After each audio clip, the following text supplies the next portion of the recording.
நல்ல soft and டேஸ்டியான Pillaiyarpatti special மோதகம் ரெசிபி எப்படி செய்கிறதுன்னு பார்க்கலாம். 1 கப் பச்சரிசி, 1/4 கப் பாசிப்பருப்பை 2லேருந்து 3 முறை நல்லா கழுவி எடுத்துக்கலாம். இதை தண்ணியெல்லாம் வடிச்சிட்டு ஒரு அகலமான பேனுக்கு மாற்றிக்கலாம்.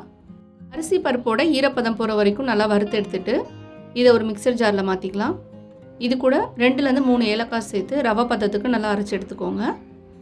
இப்போ ஒரு பேனில் 2.5 கப் தண்ணி, கொஞ்சமாக உப்பு, 1 கப் வெல்லம் சேர்த்து நல்லா கரைச்சி எடுத்துக்கோங்க.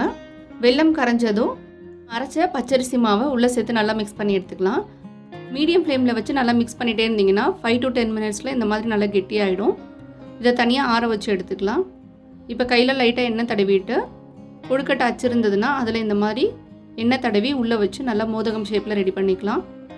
இதை இட்லி பாத்திரத்தில் வச்சு ஒரு 10 நிமிஷம் நல்லா ஸ்டீம் பண்ணி எடுத்திங்கன்னா சூப்பரான பிள்ளையார்பட்டி ஸ்பெஷல் மோதகம் ரெடி. ட்ரை பண்ணி பாருங்கள். மோர் ரெசிபீஸ்க்கு சேனலை சப்ஸ்கிரைப் பண்ணுங்கள்.